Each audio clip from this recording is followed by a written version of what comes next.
Let me give you an example of a collective conscience issue here in the United States. How many of you, this summer, if you could get by with it, when you're out traveling on the road, when you finish your fast food, McDonald's, you just take the big old bag and just roll down the window and just throw the trash out on the highway? Would you guys do that? No. See? Absolutely not. Well, why? Because we just know that we shouldn't do that, right? Now, some people might say, well, it's because it's a law.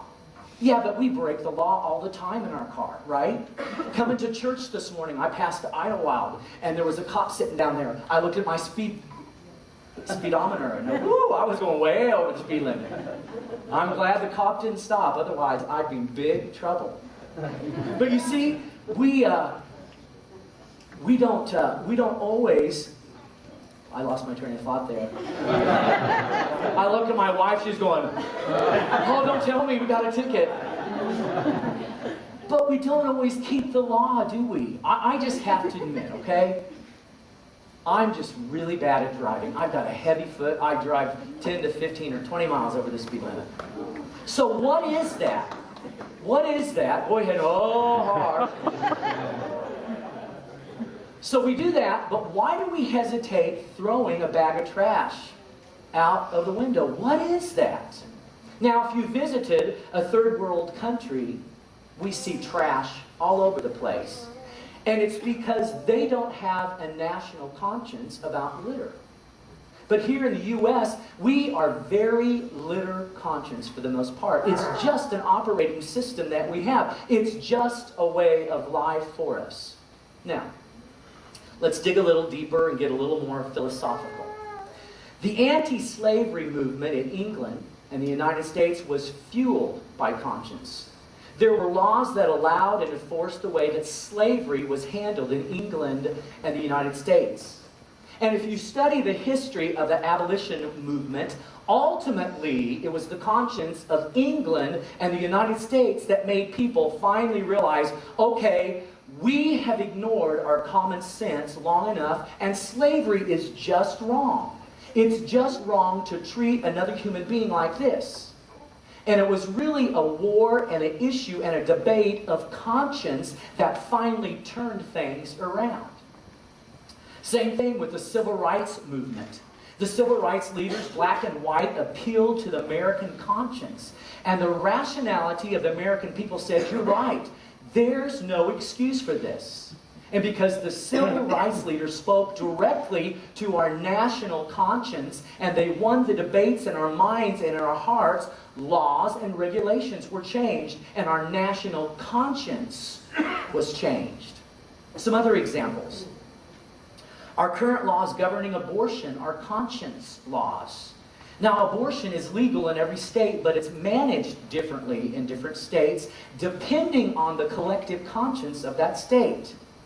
In our country, our overall current conscience about abortion is kind of like this. Well, if a woman wants to terminate her pregnancy, then that's her business. Now, so far, our conscience won't allow women to have babies and then decide whether or not they want the baby to live, because there are still enough people in this country that would say, that's just way wrong. You can't do that. That's wrong. And while some people try to make abortion a medical issue or a scientific issue, it's pretty evident that it's a conscience debate, because the line is drawn differently in different states, and the line moves as years go by, proving that it is a matter of conscience. Child pornography laws, that's a conscience issue. We just think that child pornography is wrong. If you would ask most Americans today, they would say, you're right, child pornography is wrong. But in some countries, it's not a matter of national conscience. But here in the U.S., it is. And the people in those other countries, you know, they're just wrong and we're right, and we're going to operate with that mindset. Do you see how a national conscience works? It's against the law here in the U.S. for men to marry 11-year-old girls. And we're like, duh, does that even need to be a law? That's kind of like, don't run with scissors in your mouth, or something like that, you know? Do we even have to write that down? I mean, isn't it just obvious that men don't marry 11-year-old girls? Well, it's obvious to us because that's part of our national conscience. But guess what? That's not obvious to every other culture in the world. You can't have 3 wives. Surprise, guys. You can't have 3 wives. Well, why not? Well, you just can't. It's wrong. Well, why do you think it's wrong? I don't know. The Bible, well, let's not go to the Bible on that one. That doesn't help us very much. It's just, you know, common sense.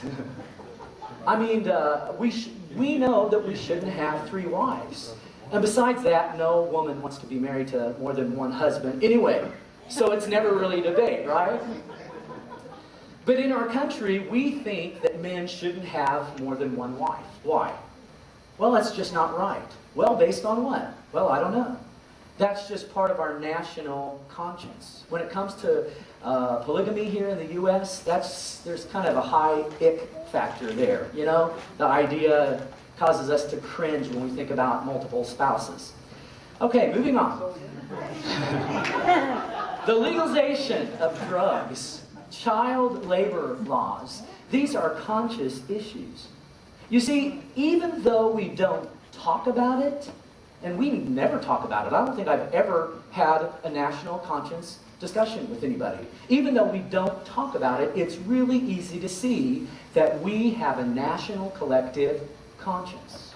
Now, that doesn't mean that every person in the United States agrees. It doesn't mean we are all on the same page about everything.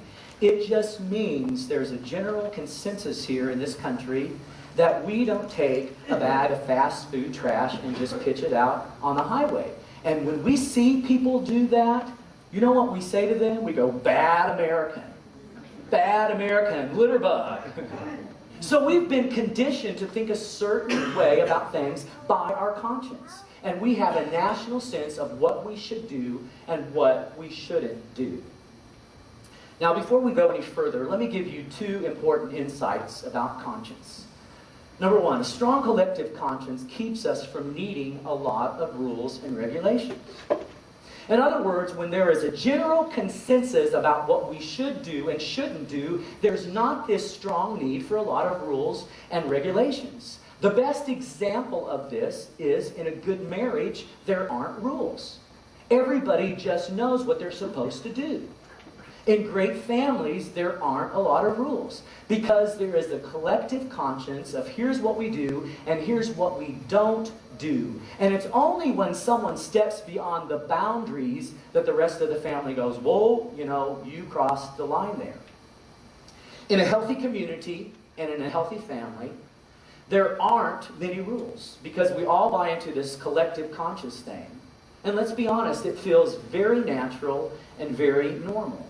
This same idea is true for small companies. Some of you own small companies and run small companies, Brent Williams and Marty Morris. I can about guarantee you that they don't have a handbook that says you can't take pens from the office and put them in your children's backpack and let them take them to school. Well, why don't they have that rule? Because everybody knows that that's stealing.